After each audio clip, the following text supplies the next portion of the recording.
Okay, let's get this party started, all right? Alrighty then. This is session number 33, 3-3, all right? And we are in chapter 5, in section 2, on page 75 in the text. Section 2 is the voice for God.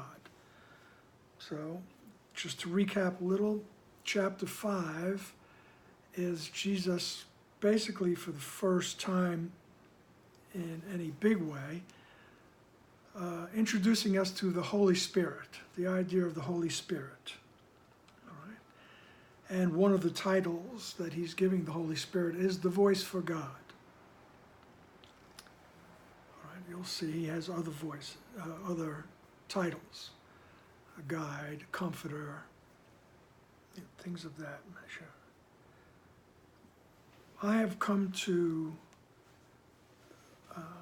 prefer, or I like the idea that the Holy Spirit is the memory of who we really are, all right? The memory of who we are. And this memory came with us into the dream. Okay, and we, as proponents of the ego, we do our best to block out that memory. All right, and this Course in Miracles is one way of removing the blocks, as Jesus says in the introduction. All right, it's not a course about love; it's a course about removing the blocks to the awareness of love's presence. And that's what we try to do. All right. So, section 2, the voice for God. Healing is not creating, it is reparation. The Holy Spirit promotes healing by looking beyond it to what the children of God were before healing was needed, and will be when they have been healed. This alteration of the time sequence should be quite familiar, because it is very similar to the shift in the perception of time that the miracle introduces. The Holy Spirit is the motivation for miracle-mindedness, the decision to heal the separation by letting it go. Your will is still in you because God placed it in your mind. And although you can keep it asleep, you cannot obliterate it. God himself keeps your will alive by transmitting it from his mind to yours, as long as there is time. The miracle itself is a reflection of this union of will between Father and Son. So the miracle is that change in perception.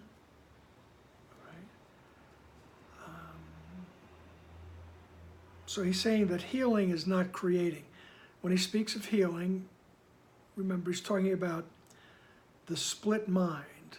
And when the split mind is no longer split, when it's whole, when it's integrated, that's the healing. So it repairs, it's reparation. Right? The healing repairs the mistake that was made, the split mind, that entertaining the idea that I could be separated from God. All right? The tiny mad idea. So he says the Holy Spirit promotes healing. The memory of who you are promotes healing by looking beyond the healing to what the children were before they needed healing.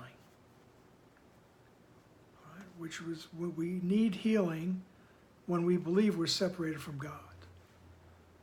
Right? When we even think that's possible. Right? we need healing. So the Holy Spirit, the memory of who we are, the voice for God, all right, the comforter, the guide, the Holy Spirit looks past our dreams, looks past our mistakes, and sees us the way we always were. Right? Sees us the way we were before we made the mistake, and the way we will be once we realize the mistake has been made and we correct it, or we have it corrected for us. Right? So in other words, the Holy Spirit provides that consistency. Right? Then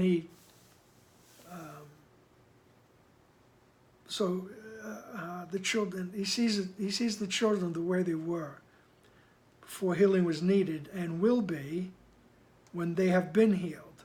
Then he talks about the alteration of time. This alteration of the time sequence should be quite familiar. All right? So, what he's really saying is that the Holy Spirit, once we contact that memory of who we are, and the healing is in process, time is gone. All right? There's an alteration of the time sequence. All right? So in that moment that we're in the right mind, time really does not exist. Okay?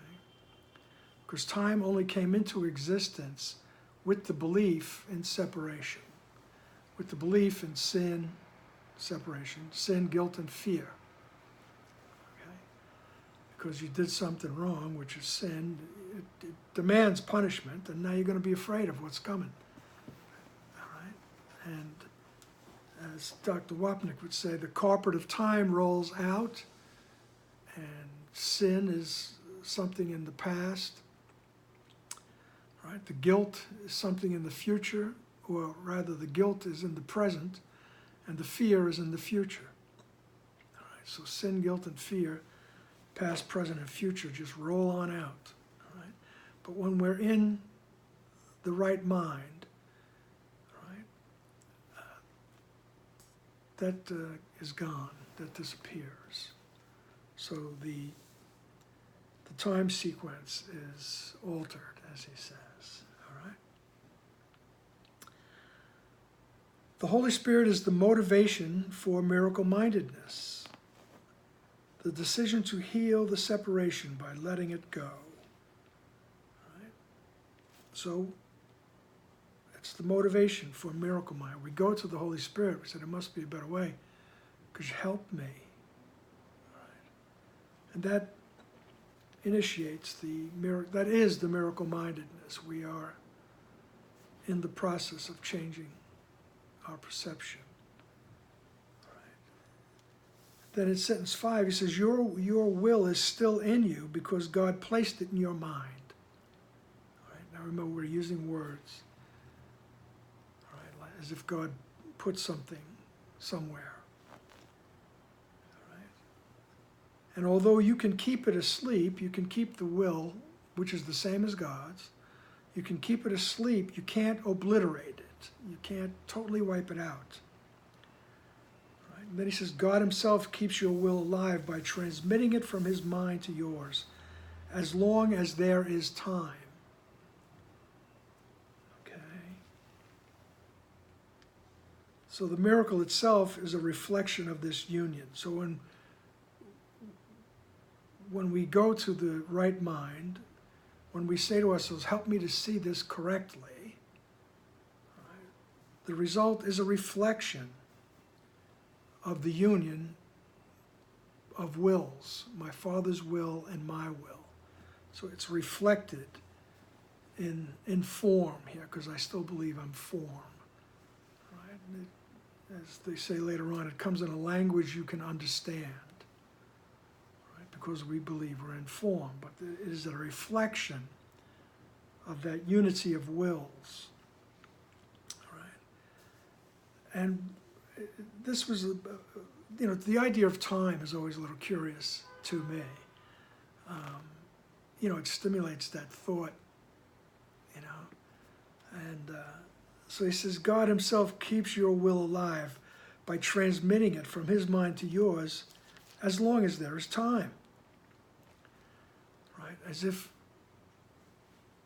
there's some kind of beam or radio wave or something, right, that's being transmitted to us, right, as long as there is time.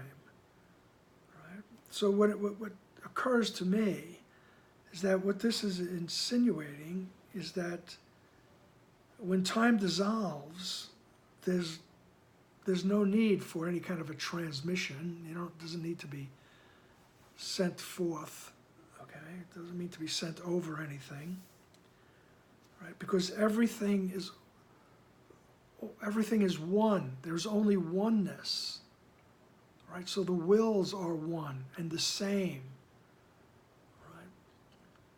Everything is one. It just is. Everything just is. Right?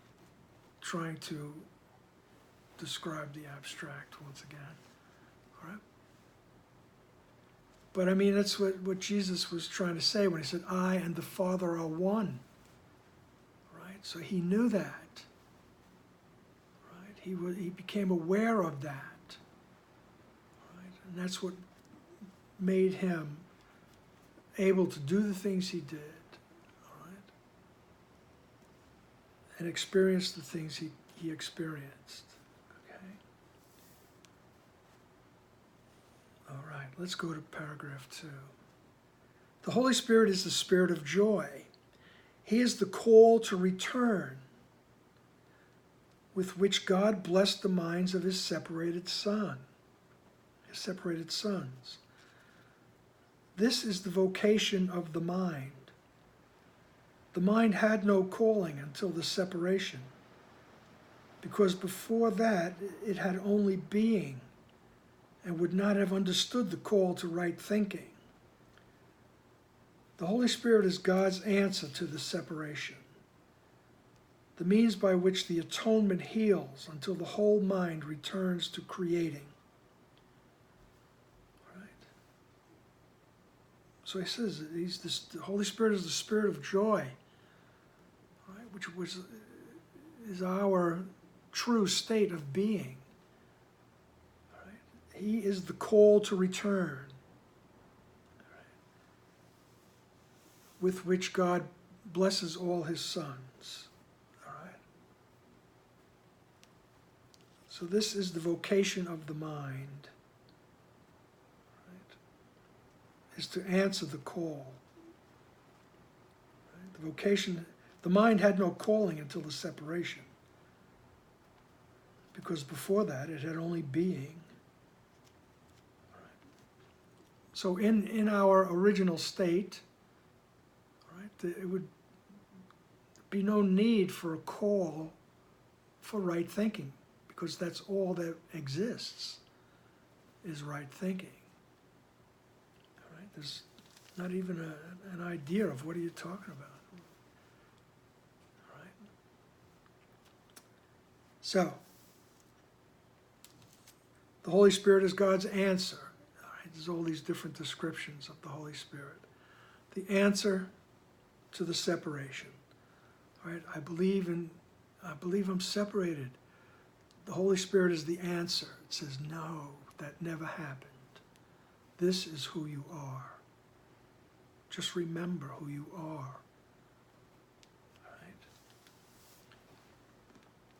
Right? Okay.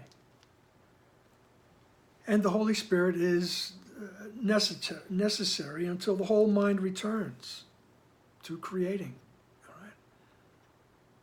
So when we return to the awareness of who we are, there's no more need for an intermediary, a guide, right? A voice calling us back, right? There's no more need for an answer. Right? Paragraph 3, page 75. The principle of the atonement and the separation began at the same time. When the ego was made, God placed in the mind the call to joy. This call is so strong that the ego always dissolves at its sound. That is why you must choose to hear one of two voices within you. One you made yourself, and that one is not of God, but the other is given you by God, who asks you only to listen to it. The Holy Spirit is in you in a very literal sense. His is the voice that calls you back to where you were before, and will be again. It is possible even in this world to hear only that voice and no other. It takes effort and great willingness to learn. It is the final lesson that I learned, and God's sons are as equal as learners as they are as sons. Okay? It's possible to hear only one voice. Right? It takes effort and great willingness. And Jesus says, it's the final lesson I learned. Right? Suggesting once again that he was a man and experienced the same things that we did until he decided to hear one voice. Okay? And it was the final lesson he learned. Okay? And Jesus says that this memory, this voice, right, this answer is in you in a very literal sense. Right? It's there. And as if God placed it in our mind, it's just that, I mean, like we said, we're using words to almost to create a mythology. This is what happened, right? Although Jesus will also contradict himself and say nothing ever happened, all right? But for our understanding, as soon as we decided, oh, I could be separated, boom, the memory of who you really are also was in your mind. Okay? It just follows it right up. All right? Came at the same time. And that's why you have to choose to hear one of two voices. All right? And one voice we made, and that's not of God. But the other one is given you by God. All right? So through all this wonderful literature here, this wonderful way of writing, which is getting better and better as the chapters go on, if you read the course, you see here in chapter 5 it starts to the writing starts to flow better, and it's raised up a little more. It becomes more and more poetic. Okay. And Jesus says that, look, we're all equal. God's sons are equal. So I learned it, you can learn it.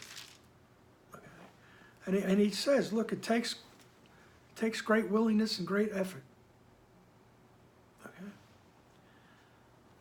You got to put the work in. All right? And that work, to boil it down into a nutshell, make it very succinct, is you notice you don't feel good. You don't feel right. You're angry, you're frightened, whatever. Right? You can tell yourself, I must be listening to the wrong voice. And then you can choose again. Right? You say, help me to see this correctly. You know, and use your own words for the correction. You know, as Ken always said, you know, someone asked Ken, is there a prayer that we could use? And Ken just said, well, can you say help? And that's about it. It's going to the right mind. Going to that part of the mind where this memory exists. this memory of my true existence. Okay. And whereas equal, we're all equal. We're equal to Jesus. And Jesus would even say that, even the accounts that we have. He says, the things I do, you will do. All right? He keeps telling us, especially in the Course, he tells you quite a few times that, you know, if you want to be like me, I'll help you. That you can be like me. You are like me. As a matter of fact, later on, you'll hear that you are me. Right? He, the goal we seek. He is the goal we seek. We seek to be him. Right? And then the ego will say, what are you trying to do? What do you think you are? Right? The ego will tell you that's arrogant. And Jesus will say, no, no, no, that's not arrogant. What's arrogant is to believe that you're not me. All right? That you're not close to God. All right? Okay. Paragraph 4. And he says, with italics here, you are the kingdom of heaven. But you have let that belief in darkness enter your mind. Right? And so you need a new light. The Holy Spirit is the radiance that you must let banish the idea of darkness. His is the glory before which dissociation falls away, and the kingdom of heaven breaks through into its own. Before the separation, you did not need guidance. You knew as you will know again, but as you do not know now. Okay. Keeps reiterating, right? Telling us the same things. And I just want to read that first sentence again. You are the kingdom of heaven, but you have let the belief in darkness enter your mind. Right? And so you need a new light. So the Holy Spirit is the light. Right? Another description. Right? And later on, Jesus will say, together, you know, when we join with Jesus, when we ask, help me to see correctly, help me to be peaceful, help me to be happy. Right? He says, together we have the light that will dispel the darkness. Right? He will continue to repeat these things. Okay? So, the Holy Spirit is the radiance that you must let banish the idea of darkness. His is the glory before which dissociation falls away. So we've dissociated from who we really are. Right? And with that dissociation comes the effect of forgetting. You forget what you dissociate from. Right?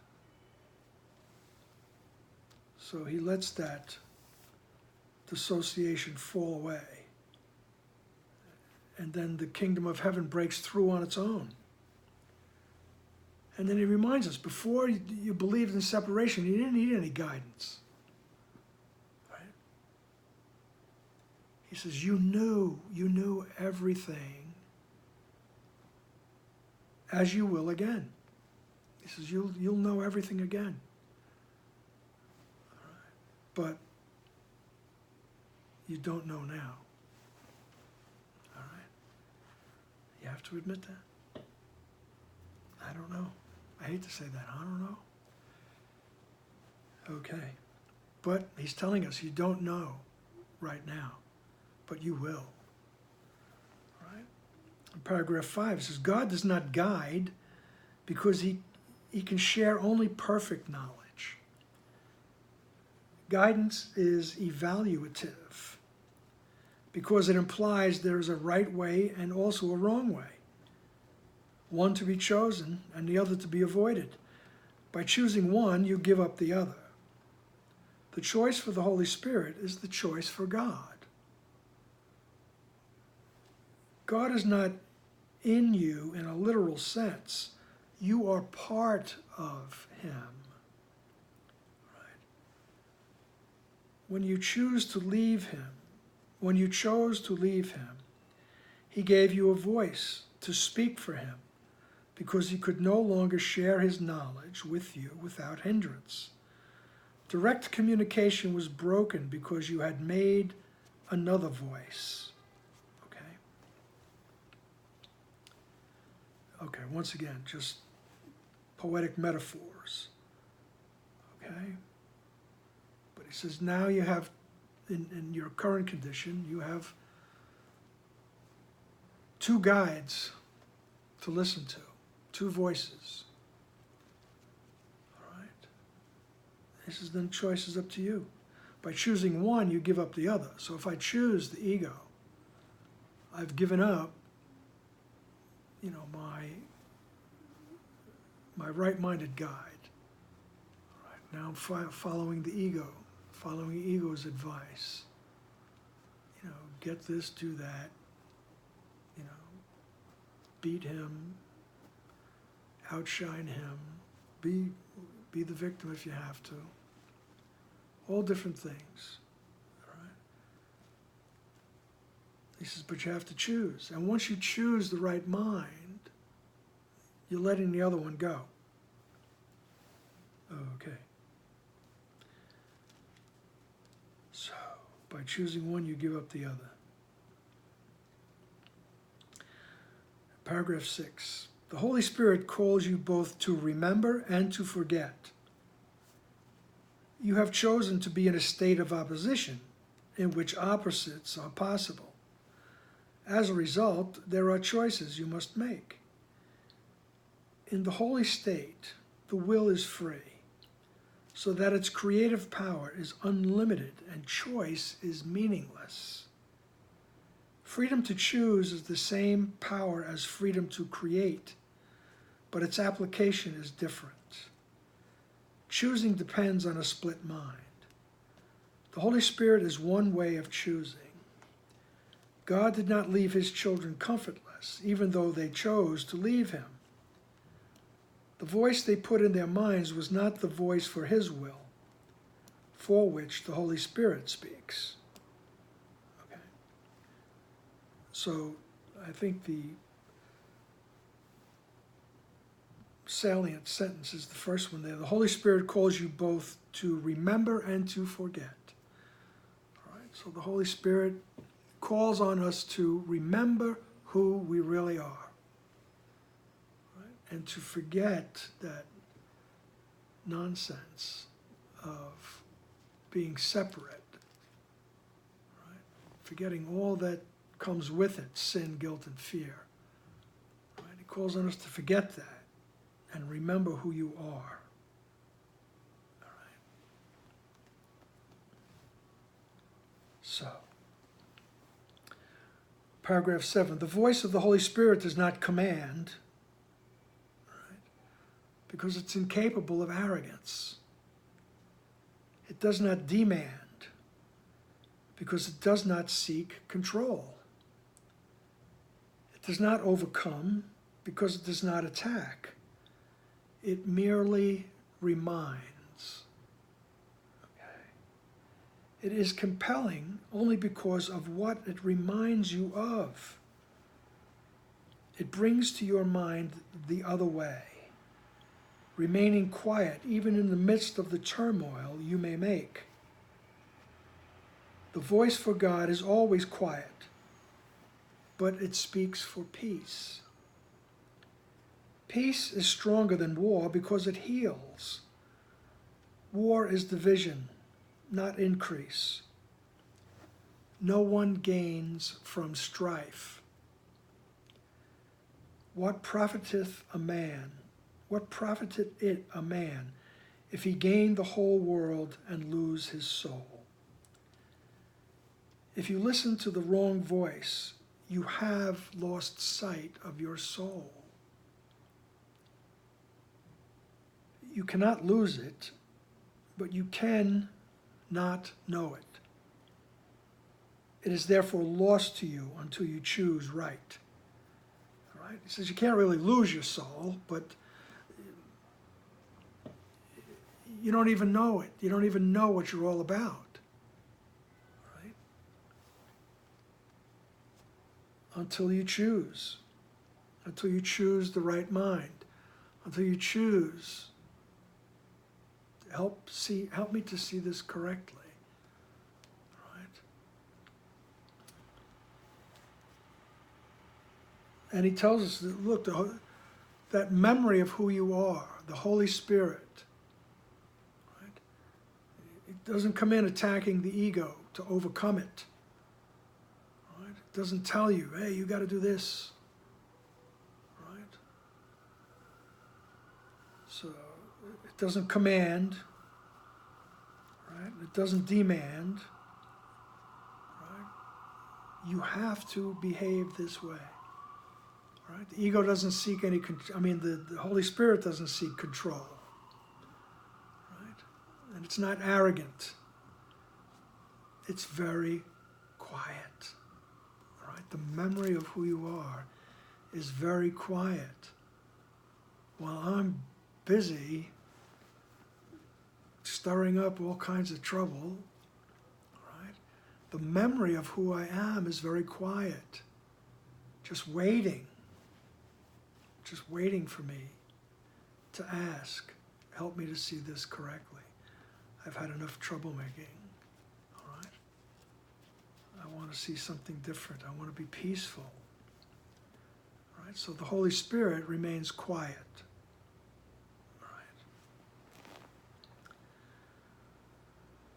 Later on, he'll describe it merely looks and waits and judges not. All right?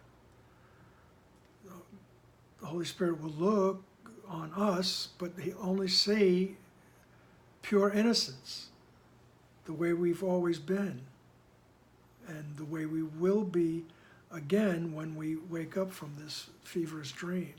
All right? So Holy Spirit just looks and waits for us to ask for help, for guidance, for correction.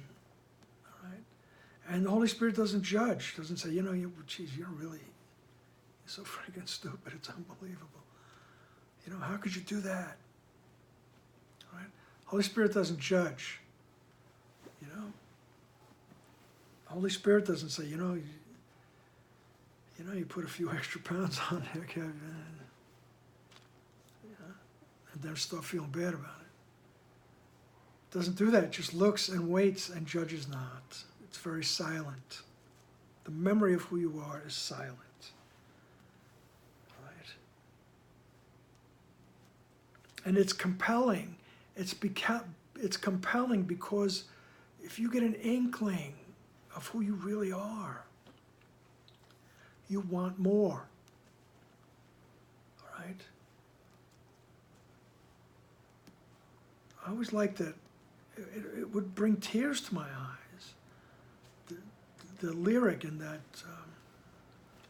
in the Pink Floyd song, Comfortably Numb, when he says, when I was a child, I caught a fleeting glimpse out of the corner of my eye.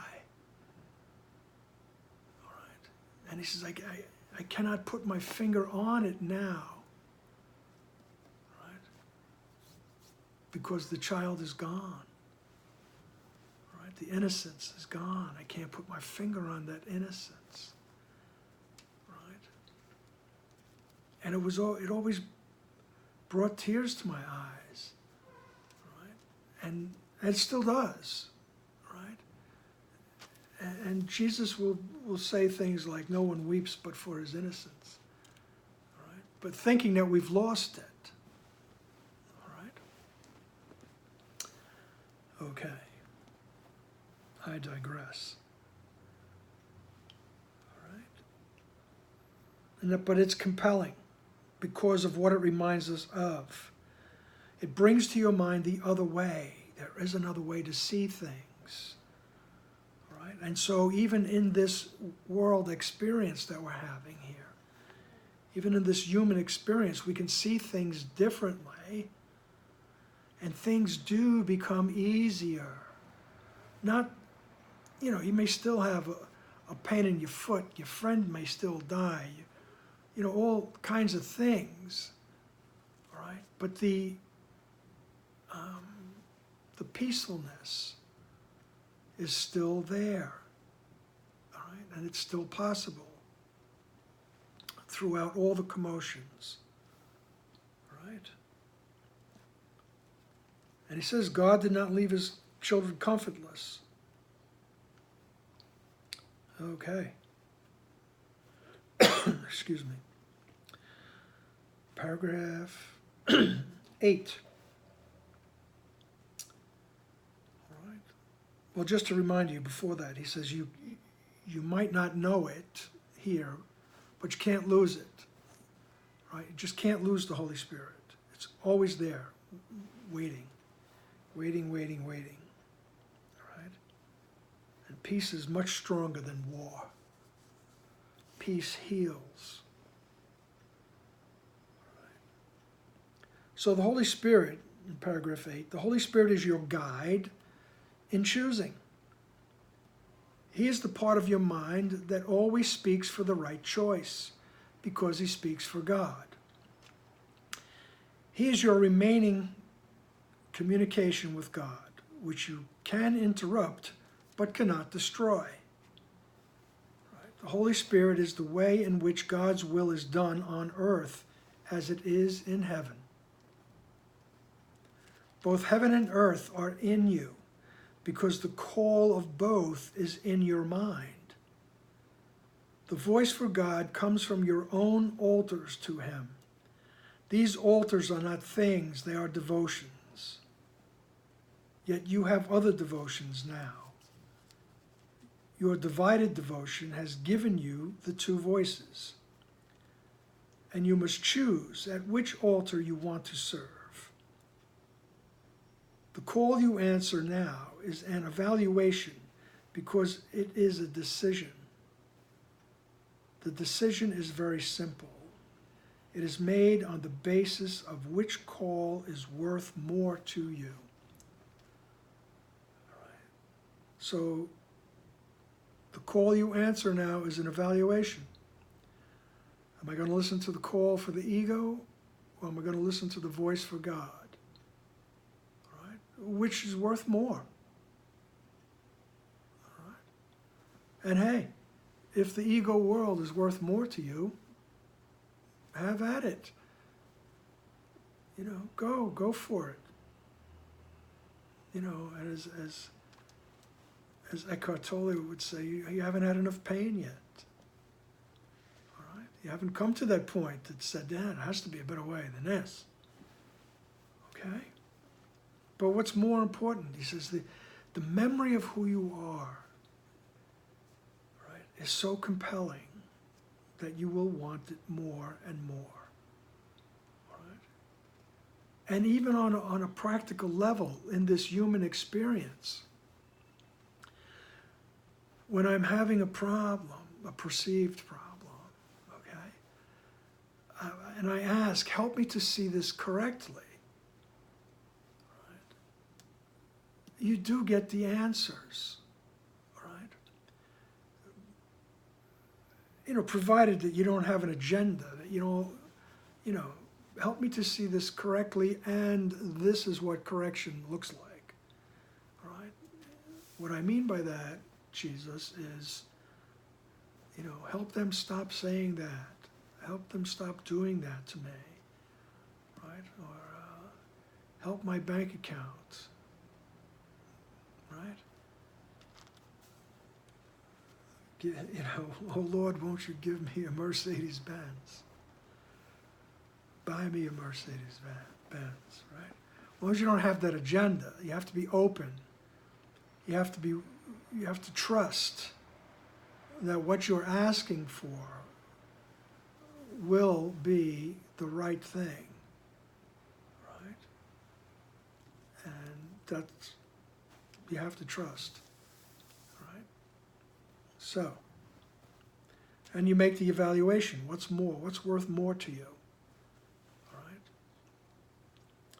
That ultimate peace of mind, that ultimate joining with the memory of who you are, or the world of separation, sin, guilt, and fear, conflict, chaos, right?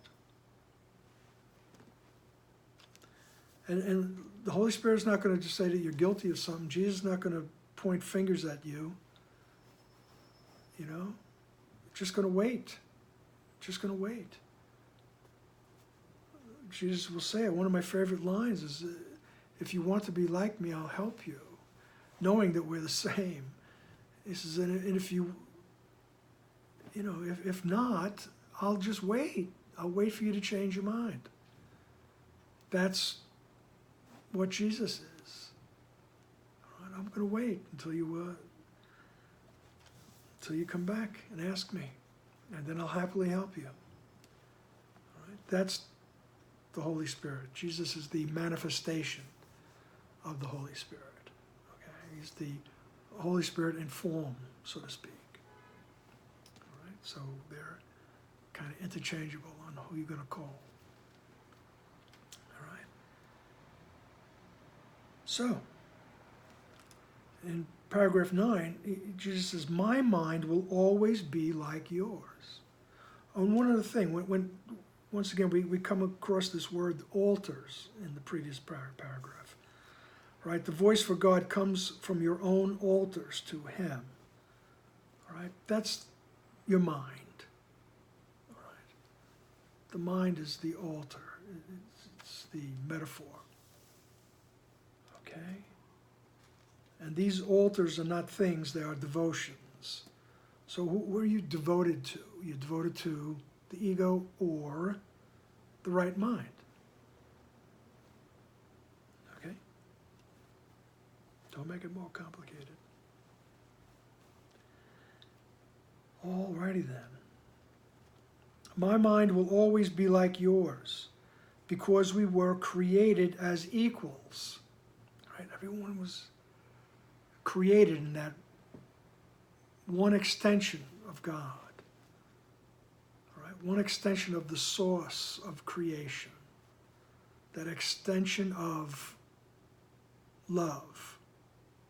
Right? Joy, peace, abundance, happiness. Right? Sheer bliss. All right? Everyone was created the same. Right? It's one mind.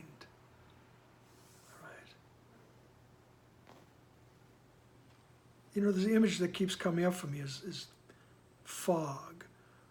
Although in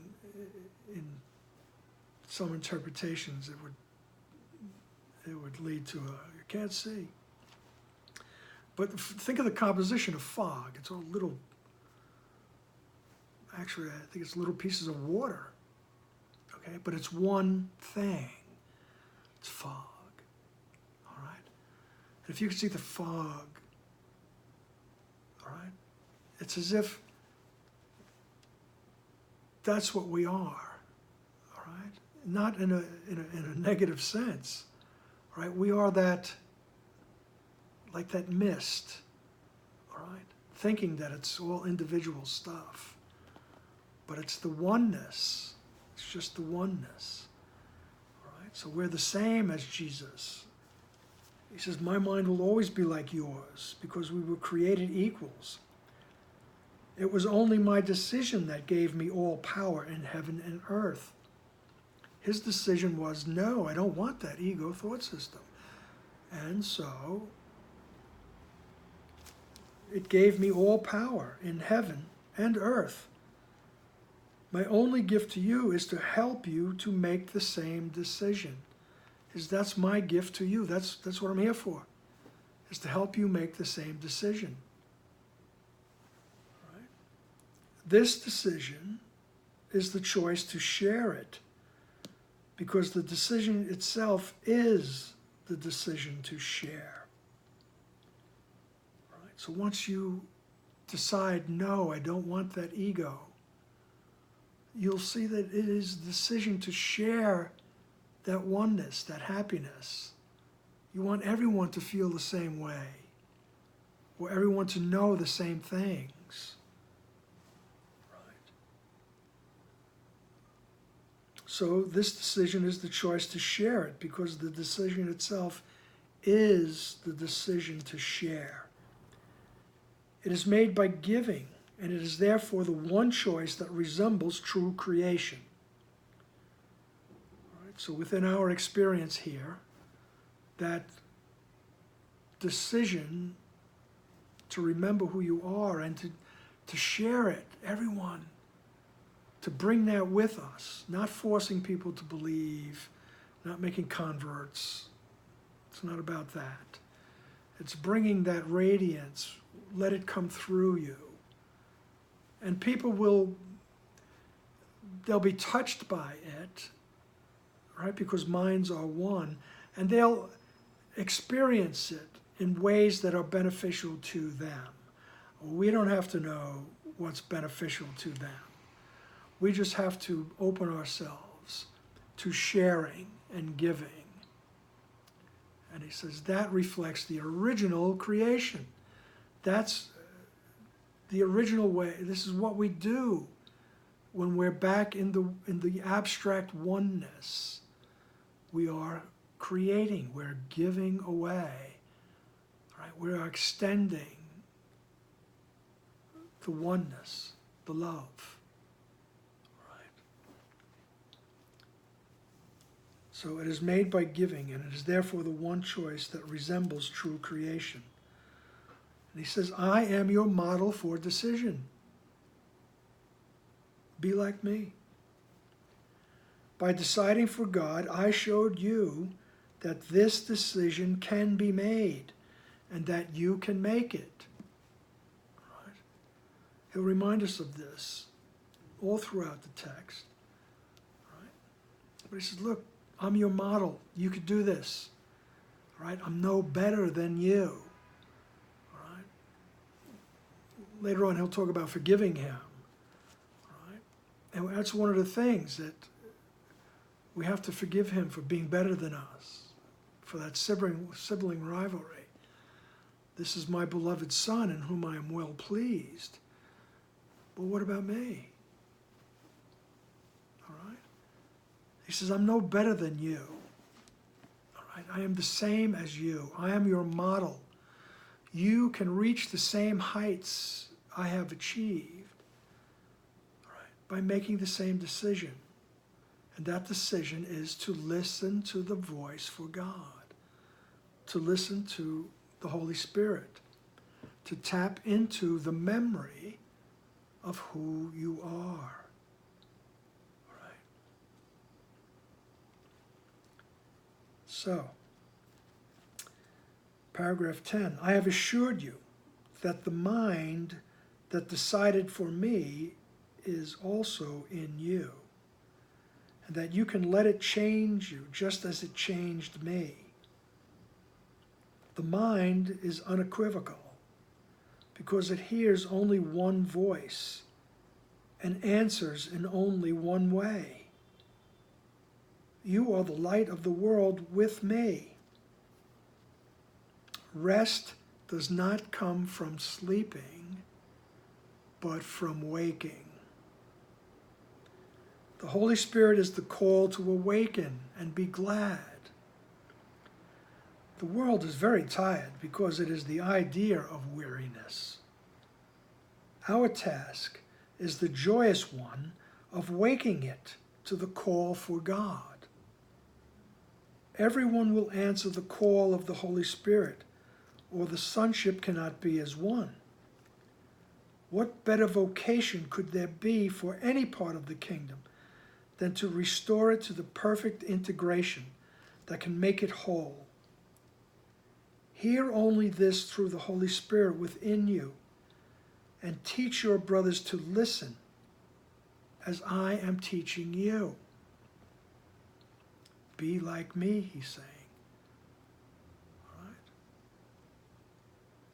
Now remember, this is not about going around standing in Union Square Park and pounding on the book and preaching and telling people, get right-minded, okay? It's not like that. It's contact that memory of who you are and let that come through you. And it doesn't matter where you go, what you do, right? You will have an effect on everyone that comes to you. Everyone you meet, you'll have an effect on them.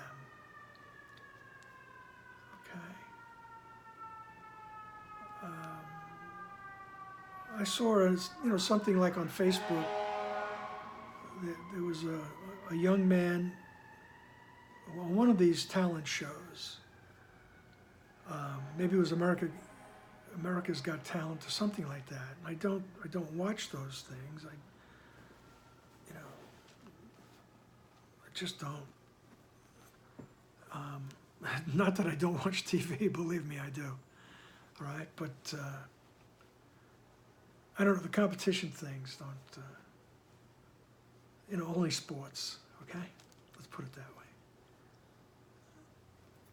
And, the occasional good mystery and stuff like that. But I digress. All right, what Jesus said, I saw this young man whose mother brought him on a stage. He was blind and autistic. Right? Long story short, he sat down at the piano. He was 22 years old. And when he spoke, he sounded like there was something that wasn't normal. But when he sat down and played the piano and he sang, it was unbelievable. And he sang a Leon Russell tune, right? That the one that goes, I love you in a place. I love you in a place where there's no space and time. Hello. Could we be singing about the right mind? I love you in a place where there's no space and time. Right? I love you for my life. You are a friend of mine. Right? And so there's a young man who is in the most extreme physical condition, touching that altar, so to speak, in his mind, and it just comes through him. I mean, I reposted this thing, and people are telling me I'm crying for 5 minutes now, and you could see the audience is crying. Tears were coming out of my eyes, because of the beauty. Because all of a sudden you touch that abstract innocence. And there it is. So it doesn't matter what you do. And it's not about, preaching and converting. It's not like that. It's just touch the mind that contains the memory. And Jesus says, that's what I'm trying to help you to do. All right? And you could do the same thing. All right? And remember, it's not about hitting people over the head. It's not demanding, it's not commanding, it's not attacking. Right? It's just engaging the memory of who you are and letting it come through you. Right? Lord, make me an instrument of your peace. Right? And that's it. Right? Okay. He says, I've assured you that the mind that decided for me is also in you. Right? And he's going to assure us, for many more chapters, for 25 more chapters, he's going to be saying that. All right? And one of my favorite lines, he says, rest does not come from sleeping. but from waking. All right? Think of it. The word Buddha was he was the one that woke up. He was the awakened one. You know, and if anybody's listening and I'm making a mistake, but I think the Sanskrit word for wake is Bud. All right? It's Bud. So the Buddha is the one that woke up. All right? And he was able to rest. All right? There was that serenity. There's no more anxiety. No more have to do this, have to do that. There was no more agenda except being in the present moment. Except just being. There's an enormous rest that comes with that. All right. So rest does not come from sleeping, but from waking. Later on, you'll hear Jesus say that rest and peace is for the living. Okay? And it's another play on words for him too, because he'll say there's no life outside of heaven.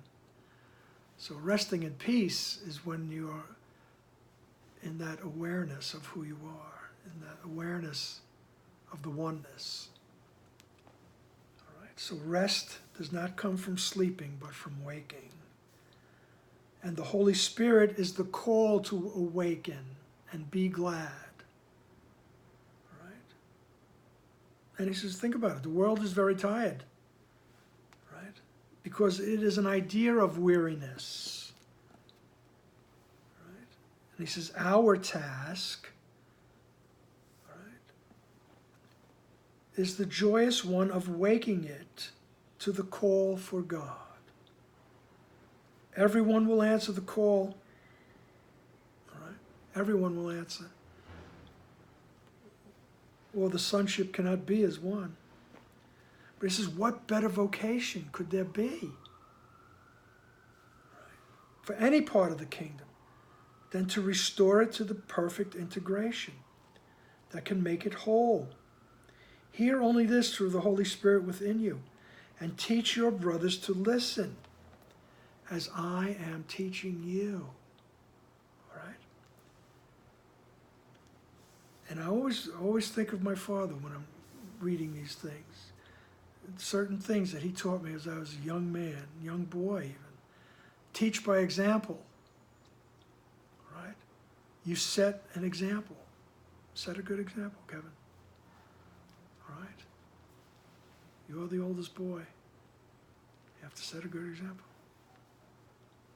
Okay. And that's what Jesus is telling us. Live in the Spirit. And you will be teaching. All right? You will be teaching, brothers. All right? When you're tempted by the wrong voice, call on me to remind you. Call on me to remind you how to heal by sharing my decision and making it stronger. All right. As we share this goal, we increase its power to attract the whole sonship and to bring it back into the oneness in which it was created.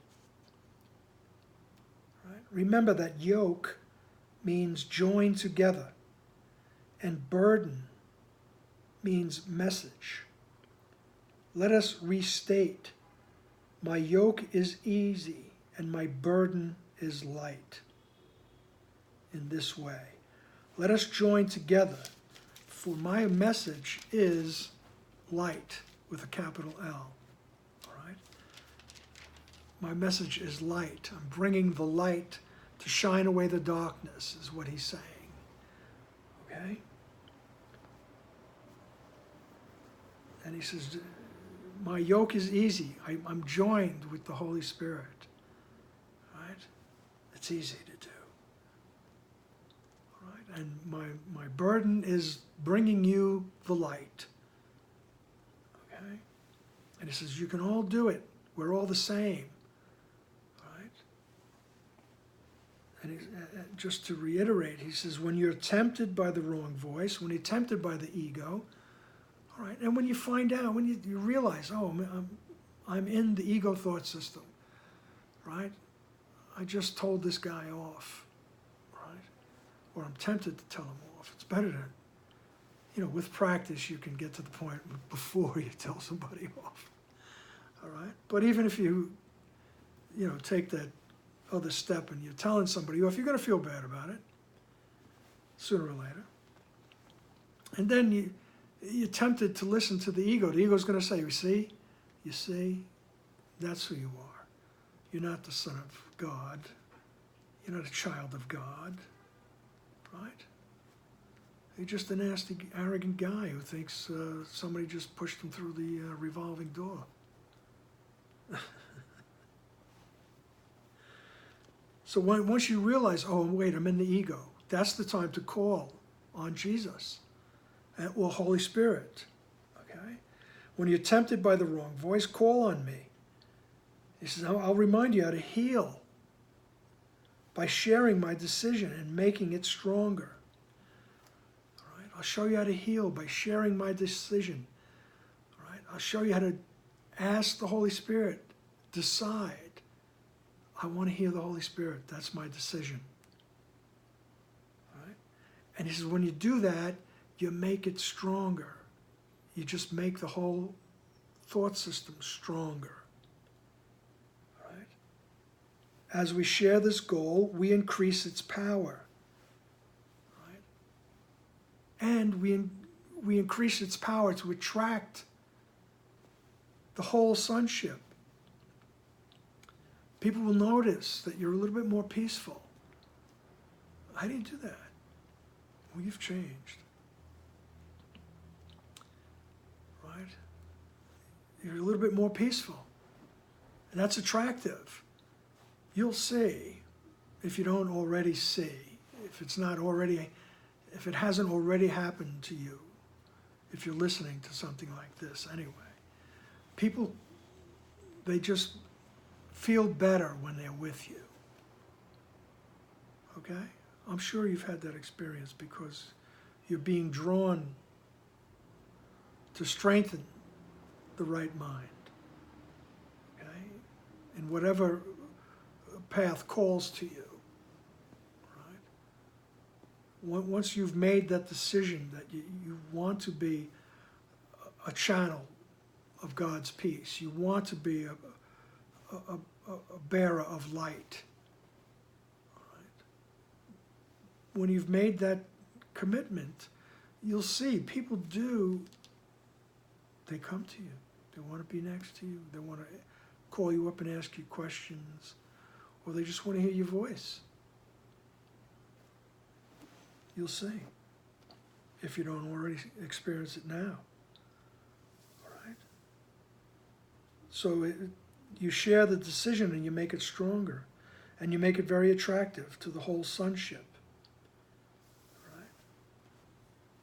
Because you've joined with the Holy Spirit and your message is light. Right? So, paragraph 12. Okay? I have enjoined you to behave as I behaved, but we must respond to the same mind to do this. This mind is the Holy Spirit, whose will is for God always. He teaches you how to keep me as the model for your thought and to behave like me as a result. The power of our joint motivation is beyond belief, but not beyond accomplishment. What we can accomplish together has no limits, because the call for God is the call to the unlimited. Child of God, my message is for you to hear and give away as you answer the Holy Spirit within you. Right? So all I can really do is just repeat that. He says, I've enjoined you to behave as I behaved. I'm entreating you. I'm telling you. This is the way to go. But he says, but in order to do that, you have to respond to the same mind, all right, with capital M, he's got it here. So we have to go to the right mind and let it come through us. Let us be directed by that, right? And he says that the power of our joint motivation is, it's beyond belief, but not beyond accomplishment. He says we can do that. We can accomplish, what we can accomplish together has no limits. For the call to God is unlimited. The call for God is unlimited. All right? And then we'll leave it with this. This is Jesus speaking to you. All right? He says, child of God, my message is for you to hear and give away as you answer the Holy Spirit within you. So hear my message and give it away, okay? Let it come through you. Connect with the right mind. Become the channel, and you'll be guided. If you need to do something, you'll have the idea, I'll do that. If you need to say something, you'll be given the words. All right? So, the message is for you. Jesus is getting very personal here, speaking right to you. Child of God, my message is for you. All righty then. Let's leave it on that. That's a wonderful feeling. All right. Thank you. See you soon.